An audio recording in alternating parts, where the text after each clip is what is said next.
ತ್ರಿವರ್ಣ ನ್ಯೂಸ್ಗೆ ಸ್ವಾಗತ. ನಾನು BM ಹನೀಫ್. ಇದು ಹನಿ ಟ್ರ್ಯಾಕ್. ಸ್ನೇಹಿತರೆ, ಸಂವಿಧಾನ ಶಿಲ್ಪಿ ಡಾಕ್ಟರ್ BR ಅಂಬೇಡ್ಕರ್ ಬಗ್ಗೆ ರಾಜಕೀಯ ನಾಯಕರು ಈಗ ಬೇಕಾದಷ್ಟು ಮಾತಾಡ್ತಾರೆ. ಆಹಾ, ಅಂಬೇಡ್ಕರ್ ಮೇಲೆ ಎಷ್ಟೊಂದು ಪ್ರೇಮ, ಎಷ್ಟೊಂದು ಪ್ರೀತಿ. ಇವತ್ತು ಅಂಬೇಡ್ಕರ್ ಎಲ್ಲ ಪಕ್ಷಗಳಿಗೂ ಬೇಕಾದವರು. ಅಂಬೇಡ್ಕರ್ ಅವರನ್ನು ಮಂತ್ರಿ ಮಾಡಿದ್ದು ಯಾರು? ಅಂಬೇಡ್ಕರ್ ಅವರನ್ನು ಇಲೆಕ್ಷನ್ನಲ್ಲಿ ಸೋಲಿಸಿದ್ದು ಯಾರು? ಹೀಗೆ ಪ್ರಶ್ನೆಗಳ ಮೇಲೆ ಪ್ರಶ್ನೆಗಳು.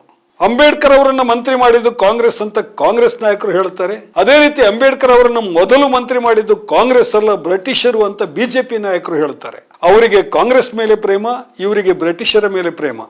ಈ ಚರ್ಚೆ ಕಳೆದ 7 ದಶಕಗಳಿಂದ ಬೇರೆ ಬೇರೆ ರೀತಿಯಲ್ಲಿ ನಡೆದೇ ಇದೆ, ಈಗಲೂ ನಡೀತಾ ಇದೆ. ಚರ್ಚೆಯ ವಿಷಯ ಯಾವುದೇ ಇರಲಿ, ಅಲ್ಲಿ ಅಂಬೇಡ್ಕರ್ ಬರಲೇಬೇಕು. ಇಲ್ಲಿ ನಿಮಗೊಂದು ವಿಡಿಯೋ ತೋರಿಸ್ತೀನಿ. ಇದು ವಿಧಾನಸಭೆಯಲ್ಲಿ ಗುರುವಾರ ಇವತ್ತು ನಡೆದ ವಾಗ್ಯುದ್ಧದ ಒಂದು ತುಣಿಕು.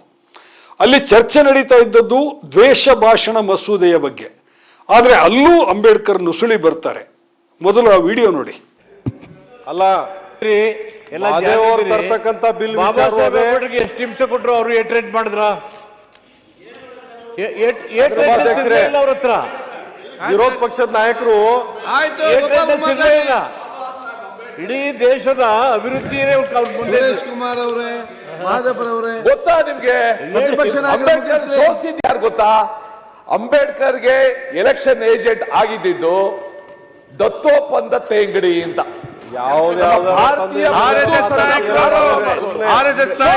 ಯಾರು? ನೀವಿರೋ ಪಾರ್ಟಿ ಅವರು. Ambedkar ಸೋತದ್ದು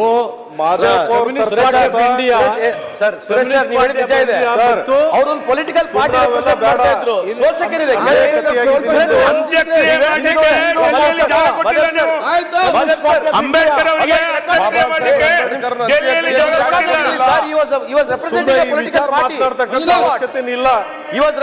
political party. So what? ಏನ್ ಸೋತ್ತಾರೆ ಅಂದ್ರೆ ನೀವು ರೆಪ್ರೆಸೆಂಟಿಂಗ್ ಪೊಲಿಟಿಕಲ್ ಪಾರ್ಟಿ.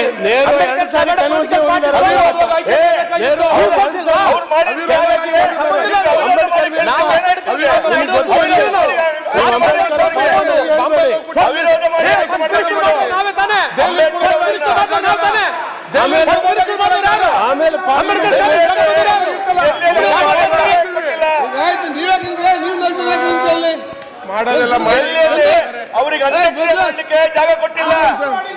ಗಾಂಧಿ ಕುಟುಂಬದ ಆಯ್ತು ಬೆಲ್ಲ ಅಪ್ರಸ್ತುತ ಎಲ್ಲ ಈಗ ಅವ್ರು ತೆಗೆದಿದ್ರೆ ಮಹದೇವಪ್ಪ ಅವ್ರು ತರ್ತಕ್ಕಂಥ ಬಿಲ್ಲು, ಪರಮೇಶ್ವರ್ ಅವ್ರು ತರ್ತಕ್ಕಂಥ ಬಿಲ್ಲು ಸರಿಯಾದ ದಾರಿಯಲ್ಲಿ ವಿಚಾರ ಸರಿಯಾದ ಇರ್ತದೆ. ಅಶೋಕನ ಪಾತ್ರ Mahasabha communist party of India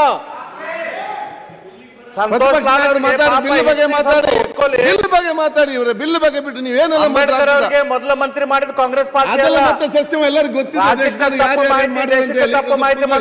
ಈಗ ಮುಗಿತು. ಈಗ ಬ್ರಿಟಿಷರಿದ್ದಾಗ ಬಿಲ್ ಬಗ್ಗೆ ಮಾತಾಡಿ, ಬಿಲ್ ಬಗ್ಗೆ ಮಾತಾಡಿ, ಬಿಲ್ ಬಗ್ಗೆ ಮಿನಿಸ್ಟ್ರಲ್ಲಿ ಅಂಬೇಡ್ಕರ್ ಅವರು ಇದ್ರು. ಬಿಲ್ ಬಗ್ಗೆ ತುಂಬಾ ತಪ್ಪು ಮಾಹಿತಿ. ಬಿಲ್ ಬಗ್ಗೆ ಮಾತಾಡಿ. ಲಾಡ್ ಅವರೇ, ಅದಕ್ಕಿಂತ ಮೊದಲ ಮಿನಿಸ್ಟರ್ ಇದ್ರಿ ಅವರು.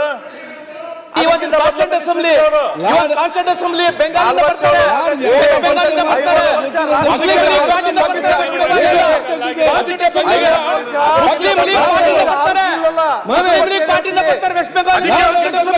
ಪಾಕಿಸ್ತಾನಕ್ಕೆ ಬಿಟ್ಕೊಟ್ಟಿದ್ದಾರೆ. ಮಾತಾಡಿ.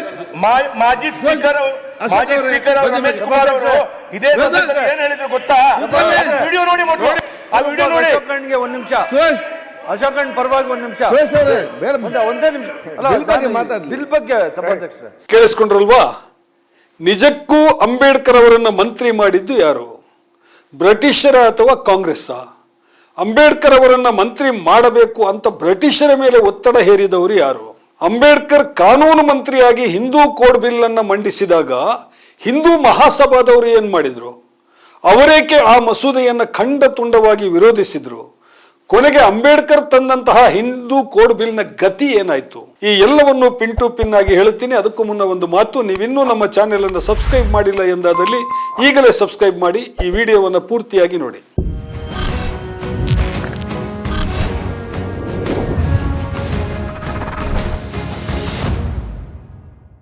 ಸ್ನೇಹಿತರೆ, ಇತಿಹಾಸವನ್ನ ಮೆಳ್ಳೆಗಣ್ಣಿನಿಂದ ನೋಡಬಾರದು ಅಂತ ಡಾಕ್ಟರ್ ರಾಮ್ ಮನೋಹರ್ ಲೋಹಿಯ ಒಂದು ಮಾತು ಹೇಳುತ್ತಾರೆ. ಅಂಬೇಡ್ಕರ್ ಹೋರಾಟದ ಇತಿಹಾಸವನ್ನ ಮೆಳ್ಳೆಗಣ್ಣಿನಿಂದ ನೋಡುವವರ ಸಂಖ್ಯೆ ಇವತ್ತು ಅತ್ಯಂತ ಹೆಚ್ಚಾಗಿದೆ. ರಾಜಕೀಯ ಪಕ್ಷಗಳಂತೂ ಅಂಬೇಡ್ಕರ್ ನಮ್ಮವರು ಅಂತ ಕಾಪಿರೈಟ್ ಕ್ಲೈಮ್ ಮಾಡ್ತಾ ಇದ್ದಾರೆ. ಆದರೆ ದಶಕಗಳ ಕಾಲ ಅಂಬೇಡ್ಕರ್ ದಮನಿತರ ಹಕ್ಕುಗಳಿಗಾಗಿ ನಿರಂತರ ಹೋರಾಟ ನಡೆಸ್ತಾ ಇದ್ದಾಗ ಯಾರೂ ಅಂಬೇಡ್ಕರ್ ಅವರ ಬೆನ್ನ ಹಿಂದೆ ಗಟ್ಟಿಯಾಗಿ ನಿಲ್ಲಿಲ್ಲ. ಹೌದು, ಡಾಕ್ಟರ್ ಬಾಬಾ ಸಾಹೇಬ್ ಅಂಬೇಡ್ಕರ್ ಅವರು ಮೊದಲ ಬಾರಿಗೆ ಮಂತ್ರಿಯಾದದ್ದು ಬ್ರಿಟಿಷರ ಸರ್ಕಾರದಲ್ಲಿ, ಬ್ರಿಟಿಷರು ರೂಪಿಸಿದ ವೈಸ್ರಾಯ್ ಎಕ್ಸಿಕ್ಯೂಟಿವ್ ಕೌನ್ಸಿಲ್ನಲ್ಲಿ.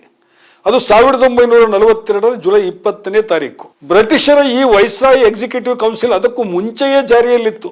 ಮೇಲ್ಜಾತಿಯ ಯಾರ್ಯಾರೋ ಅದರಲ್ಲಿ ಮೆಂಬರ್ಸ್ ಆಗಿದ್ರು. ಆಗ ಅಂಬೇಡ್ಕರ್ ಅವರು ಆ ಕೌನ್ಸಿಲ್ನ ಮೆಂಬರ್ ಆಗಿರಲಿಲ್ಲ. ಅವರನ್ನ ಮೆಂಬರ್ ಮಾಡೋದಕ್ಕೆ ಬ್ರಿಟಿಷರಿಗೆ ಆಸಕ್ತಿ ಇರಲಿಲ್ಲ. 1941ರಲ್ಲಿ ಈ ಎಕ್ಸಿಕ್ಯೂಟಿವ್ ಕೌನ್ಸಿಲ್ ಅನ್ನು ಬ್ರಿಟಿಷರು ವಿಸ್ತರಣೆ ಮಾಡ್ತಾರೆ. ಈ ಕೌನ್ಸಿಲ್ ನಲ್ಲಿ ಪರಿಶಿಷ್ಟ ಜಾತಿಯ ಸದಸ್ಯರನ್ನ ಸೇರಿಸಿ ಅಂತ ಬ್ರಿಟಿಷರ ಮೇಲೆ ದಲಿತರು ದಮನಿತರು ಭಾರಿ ಒತ್ತಡ ಹೇರ್ತಾರೆ. ಆದ್ರೆ ವೈಸ್ರಾಯ್ ಒಪ್ಪೋದಿಲ್ಲ.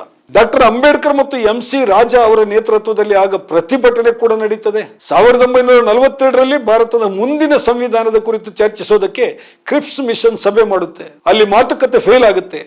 ಅಂಬೇಡ್ಕರ್ ಹೇಳ್ತಾರೆ, ಮೊದಲು ಎಕ್ಸಿಕ್ಯೂಟಿವ್ ಕೌನ್ಸಿಲ್ ನಲ್ಲಿ ಪರಿಶಿಷ್ಟ ಜಾತಿಯ ಪ್ರತಿನಿಧಿಗಳನ್ನ ಸೇರಿಸಿಕೊಳ್ಳಿ, ಆಮೇಲೆ ಸಂವಿಧಾನದ ವಿಷಯವನ್ನ ಎತ್ಕೊಳ್ಳಿ. ಅದಕ್ಕಾಗಿ ಅಂಬೇಡ್ಕರ್ ಅವರು ಪ್ರತಿಭಟನೆಯನ್ನು ಕೂಡ ಮಾಡ್ತಾರೆ. ಹಾಗೆ 1942ರಲ್ಲಿ ಎಕ್ಸಿಕ್ಯೂಟಿವ್ ಕೌನ್ಸಿಲ್ ಮತ್ತೊಮ್ಮೆ ವಿಸ್ತರಣೆ ಆಗುತ್ತೆ. ಆಗ ಮತ್ತೆ ಪರಿಶಿಷ್ಟ ಜಾತಿ ಮತ್ತು ಇತರ ದಮನಿತ ಜಾತಿಗಳವರು ಒತ್ತಡ ಹೇರ್ತಾರೆ. ಆ ಒತ್ತಡಕ್ಕೆ ಬ್ರಿಟಿಷರು ಮಣಿತಾರೆ. ಅಂಬೇಡ್ಕರ್ ಅವರನ್ನ ಕೌನ್ಸಿಲ್ಗೆ ಸದಸ್ಯರನ್ನಾಗಿ ಸೇರ್ಪಡೆ ಮಾಡ್ಕೊಳ್ತಾರೆ. ಮೊದಲ ಬಾರಿಗೆ ಅಂಬೇಡ್ಕರ್ ಅವರನ್ನ ಸೇರ್ಪಡೆ ಮಾಡಿದಾಗ ಸದಸ್ಯರು ಕಾರ್ಮಿಕ ವಿಭಾಗ ಅಂತ ಅವರಿಗೊಂದು ಡೆಸಿಗ್ನೇಷನ್ ಕೊಡ್ತಾರೆ. ಅಂದ್ರೆ ಈಗಿನ ಕಾರ್ಮಿಕ ಸಚಿವರು ಅಂತ ಅರ್ಥ. ಕಾರ್ಮಿಕ ಸಚಿವರಾಗಿ ಅಂಬೇಡ್ಕರ್ ಅವರು ಅದ್ಭುತ ಕೆಲಸವನ್ನ ಮಾಡ್ತಾರೆ. ಚುನಾವಣೆಯಲ್ಲಿ ಅಂಬೇಡ್ಕರ್ ಅವರನ್ನು ಅವತ್ತು ಸೋಲಿಸಿದ ಕಮ್ಯುನಿಸ್ಟರು ಸ್ವಲ್ಪ ಇದನ್ನು ಗಮನಿಸಬೇಕು. ಕಾರ್ಮಿಕರ ಸುದೀರ್ಘ ಕೆಲಸದ ಅವಧಿಯ ಕಡಿತ, ಕಾರ್ಮಿಕರಿಗೆ ಹೆರಿಗೆ ಅವಧಿಯಲ್ಲಿ ನೀಡಬೇಕಾದ ಸೌಲಭ್ಯಗಳು, ಟ್ರೇಡ್ ಯೂನಿಯನ್ಗಳಿಗೆ ಅಧಿಕೃತ ಮಾನ್ಯತೆ, ಈ ಮುಂತಾದ ಕಾನೂನುಗಳು ಅಂಬೇಡ್ಕರ್ ಅವರ ಒತ್ತಡದಿಂದಾಗಿ ಆ ಅವಧಿಯಲ್ಲಿ ರೂಪುಗೊಂಡವು. ಇದು ಸ್ವಾತಂತ್ರ್ಯ ಪೂರ್ವದ ವಿಷಯ. 1947ರಲ್ಲಿ ಸ್ವಾತಂತ್ರ್ಯ ಸಿಗುತ್ತೆ. ಜವಾಹರ್ಲಾಲ್ ನೆಹರು ನೇತೃತ್ವದ ಸ್ವತಂತ್ರ ಭಾರತದ ಮೊದಲ ಸರ್ಕಾರ ಅಧಿಕಾರಕ್ಕೆ ಬರುತ್ತೆ. ಅದು ಕಾಂಗ್ರೆಸ್ ಸರ್ಕಾರ. ಆಗ ನೆಹರು ಅವರು ಡಾಕ್ಟರ್ ಅಂಬೇಡ್ಕರ್ ಅವರನ್ನ ತಮ್ಮ ಮಧ್ಯಂತರ ಸಂಪುಟದಲ್ಲಿ ಕಾನೂನು ಮತ್ತು ನ್ಯಾಯ ಖಾತೆಯ ಸಚಿವರಾಗಿ ಸೇರಿಕೊಳ್ಳಬೇಕು ಅಂತ ಹೇಳಿ ಆಹ್ವಾನ ನೀಡುತ್ತಾರೆ. ಈ ಆಹ್ವಾನಕ್ಕೆ ಅಂಬೇಡ್ಕರ್ ಸಮ್ಮತಿ ಕೊಡ್ತಾರೆ. ಆದರೆ ನೆನಪಿಡಿ, ಈ ನೇಮಕ ಕೇವಲ ನೆಹರು ಅವರ ಏಕಾಂಗಿ ನಿರ್ಧಾರ ಆಗಿರಲಿಲ್ಲ. ಅಂಬೇಡ್ಕರ್ ಅವರ ಅಪಾರ ಕಾನೂನು ಪರಿಜ್ಞಾನ ಮತ್ತು ಸಾಂವಿಧಾನಿಕ ಅಸೆಂಬ್ಲಿನಲ್ಲಿ ಅವರು ವಹಿಸಿದಂತಹ ಮಹತ್ವದ ಪಾತ್ರ ಎಲ್ಲವೂ ಕಾಂಗ್ರೆಸ್ಸಿನ ಹಿರಿಯ ನಾಯಕರಿಗೆ ಗೊತ್ತಿತ್ತು. ಅದೇ ರೀತಿ ಗಾಂಧೀಜಿಯವರಿಗೆ ಅಂಬೇಡ್ಕರ್ ಅವರ ಅನಿವಾರ್ಯತೆ ಗೊತ್ತಿತ್ತು. ಈ ಸಂಪುಟದಲ್ಲಿ ಅಂಬೇಡ್ಕರ್ ಇಲ್ಲ ಅಂದ್ರೆ ನಮ್ಮ ಯಾವ ಕೆಲಸವೂ ಸಾಗೋದಿಲ್ಲ ಅನ್ನೋದು ಗಾಂಧೀಜಿಯವರಿಗೆ ಸ್ಪಷ್ಟವಾಗಿ ಗೊತ್ತಿತ್ತು. ಅವರೆಲ್ಲರ ಒತ್ತಡಗಳ ಹಿನ್ನೆಲೆಯಲ್ಲಿ ನೆಹರು ಕಾನೂನು ಖಾತೆಯನ್ನು ಅಂಬೇಡ್ಕರ್ ಅವರ ಕೈಗೆ ಒಪ್ಪಿಸ್ತಾರೆ. ಅದಾಗಿ 2 ವಾರಗಳ ಬಳಿಕ ಭಾರತೀಯ ಸಂವಿಧಾನದ ಕರಡು ಸಮಿತಿಯ ಚೇರ್ಮನ್ ಆಗಿ ಅಂಬೇಡ್ಕರ್ ಅವರ ನೇಮಕ ಆಗುತ್ತೆ. ಸರಿ, ಸಂವಿಧಾನ ಕರಡು ರಚನೆ ಆಗುತ್ತೆ. 2 ವರ್ಷಗಳ ಕಾಲ ವ್ಯಾಪಕ ಚರ್ಚೆ ನಡೀತದೆ. ಪ್ರತಿಯೊಂದು ಕಾನೂನನ್ನು ಫ್ರೇಮ್ ಮಾಡೋದಕ್ಕೆ ಡಾಕ್ಟರ್ ಅಂಬೇಡ್ಕರ್ ಅವರು ಪಟ್ಟ ಪಾಡು ಅಷ್ಟಿಷ್ಟಲ್ಲ.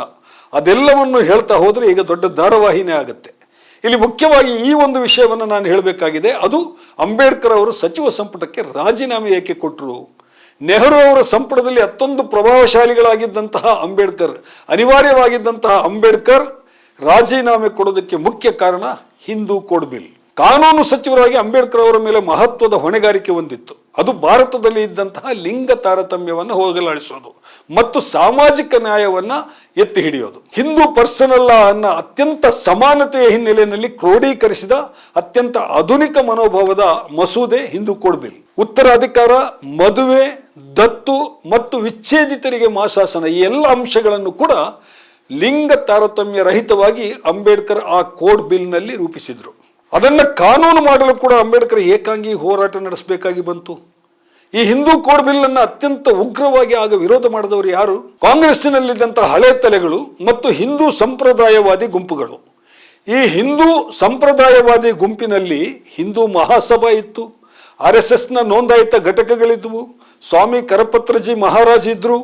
ಅದೆಲ್ಲ ಬಿಡಿ, ರಾಷ್ಟ್ರಪತಿಯಾಗಿ ಅಧಿಕಾರದಲ್ಲಿದ್ದಂತಹ ರಾಜೇಂದ್ರ ಪ್ರಸಾದ್ ಕೂಡ ಈ ಮಸೂದೆಯ ವಿರುದ್ಧ ತೆರೆಯ ಮರೆಯಲ್ಲಿ ಉಗ್ರ ವಿರೋಧವನ್ನು ಮಾಡಿದ್ರು. ಈ ಮಸೂದೆಯ ವಿರೋಧಿಗಳ ವಿರುದ್ಧ ಅತ್ಯಂತ ಗಟ್ಟಿಯಾಗಿ ನಿಂತದ್ದು ಅಂಬೇಡ್ಕರ್ ಮಾತ್ರ. ಜವಾಹರ್ಲಾಲ್ ನೆಹರು ಈ ಶಕ್ತಿಗಳನ್ನು ಎದುರು ಹಾಕೊಳ್ಳೋದಕ್ಕೆ ಸಿದ್ಧರಿರಲಿಲ್ಲ. ರಾಜಿ ಮನೋಭಾವದ ಕಡೆಗೆ ಅವರ ಒಲವಿತ್ತು. 4 ವರ್ಷಗಳ ಕಾಲ ಅಂಬೇಡ್ಕರ್ ಹಿಂದೂ ಕೋಡ್ ಬಿಲ್ ಅನ್ನು ಜಾರಿಗೆ ತರೋದಕ್ಕೆ ನಿರಂತರ ಹೋರಾಟವನ್ನು ನಡೆಸಿದರು. ಇವತ್ತು ನಾನೀಗ ನಿಮಗೆ ಅಸೆಂಬ್ಲಿಯ ಒಂದು ಕ್ಲಿಪ್ಪಿಂಗ್ ಅನ್ನು ತೋರಿಸಿದ್ನಲ್ಲ, ಇವತ್ತು ಕರ್ನಾಟಕದ ಅಸೆಂಬ್ಲಿನಲ್ಲಿ ಅಂಬೇಡ್ಕರ್ ಅಂತ ಮಾತಾಡ್ತಾ ಇರೋ ಬಿಜೆಪಿ ಸದಸ್ಯರು ಈಗ ನೆನಪಿಸಿಕೊಳ್ಬೇಕು. ಅವತ್ತು ಬಿಜೆಪಿಯ ಪೂರ್ವಜರಾದಂತಹ ಹಿಂದೂ ಮಹಾಸಭೆ ಮತ್ತು RSSನವರೇ ಈ ಮಸೂದೆಯನ್ನ ಅಂಬೇಡ್ಕರ್ ಅವರ ವಿರುದ್ಧವಾಗಿ ಉಗ್ರವಾಗಿ ಪ್ರತಿಭಟನೆ ಮಾಡಿ ವಿರೋಧಿಸಿದರು. ಅಂಬೇಡ್ಕರ್ ಅವರು ನಿರಂತರ 4 ವರ್ಷಗಳ ಕಾಲ ಈ ಹಿಂದೂ ಕೋಡ್ ಬಿಲ್ ಅನ್ನ ಕಾನೂನು ಮಾಡೋದಕ್ಕಾಗಿ ಹೋರಾಟ ನಡೆಸಿದರು. ಈ ಹೋರಾಟದ ನಡುವೆ 1951ರಲ್ಲಿ ಮಹಾ ಚುನಾವಣೆಯ ದಿನಾಂಕ ಘೋಷಣೆ ಆಗ್ತದೆ. ಈಗ ಚುನಾವಣೆಯನ್ನು ಮುಂದಿಟ್ಟುಕೊಂಡು ಮಸೂದೆಯನ್ನು ಪಾಸ್ ಮಾಡಲು ಆಗೋದಿಲ್ಲ ಅಂತ ನೆಹರು ಅವರು ಮಸೂದೆಯನ್ನು ಕೈ ಬಿಡ್ತಾರೆ. ಹೆಣ್ಣು ಮಕ್ಕಳಿಗೆ ನ್ಯಾಯ ಒದಗಿಸುವುದಕ್ಕೆ ಸಾಧ್ಯವಾಗದ ಈ ದುಸ್ಥಿತಿಗಿಂತ ಮಂತ್ರಿಗಿರಿಗೆ ರಾಜೀನಾಮೆ ಕೊಡೋದೇ ಲೇಸು ಅಂತ ಅಂಬೇಡ್ಕರ್ ಅವರು ನಿರ್ಧಾರ ಮಾಡ್ತಾರೆ. 1951 ಸೆಪ್ಟೆಂಬರ್ 27ನೇ ತಾರೀಕು ನೆಹರು ಸಚಿವ ಸಂಪುಟಕ್ಕೆ ಅಂಬೇಡ್ಕರ್ ರಾಜೀನಾಮೆಗೆ ಹೋಗೋದು ಹೊರಗೆ ಬರ್ತಾರೆ. ಅಂಬೇಡ್ಕರ್ ಅವರ ರಾಜೀನಾಮೆಯ ಪತ್ರವನ್ನ ಅಕ್ಟೋಬರ್ 10ನೇ ತಾರೀಕು ಸಂಸತ್ತಿನಲ್ಲಿ ಮಂಡಿಸಲಾಗ್ತದೆ. 1952ರ ಮಹಾ ಚುನಾವಣೆಯ ಬಳಿಕ ಅಂಬೇಡ್ಕರ್ ಅವರ ಮಹತ್ವಾಕಾಂಕ್ಷೆಯ ಹಿಂದೂ ಕೋಡ್ ಬಿಲ್ ಬೇರೆ ರೂಪದಲ್ಲಿ ಪ್ರತ್ಯೇಕ 4 ಮಸೂದೆಗಳಾಗಿ ಮಂಡನೆಯಾಗ್ತದೆ. ಭಾರೀ ಚರ್ಚೆಯ ಬಳಿಕ, ತಿದ್ದುಪಡಿಯ ಬಳಿಕ ಅದು ಕಾನೂನಾಗ್ತದೆ. ಅದು ಇನ್ನೊಂದು ಕತೆ, ಅದನ್ನ ಮುಂದೆ ಇನ್ಯಾವತ್ತಾದರೂ ಹೇಳೋಣ. ಸ್ನೇಹಿತರೆ, ಇದಾಗಿತ್ತು ಇವತ್ತಿನ ಹನಿ ಟ್ರ್ಯಾಕ್. ಇನ್ನೊಂದು ವಿಷಯದ ಜೊತೆಗೆ ಮತ್ತೆ ನಿಮ್ಮ ಮುಂದೆ ಬರುತ್ತೇನೆ. ತ್ರಿವರ್ಣ ನ್ಯೂಸ್ನ ಸ್ಪೆಷಲ್ ಸ್ಟೋರಿಗಳನ್ನು ನೋಡ್ತಾ ಇರಿ. ನಮಸ್ಕಾರ.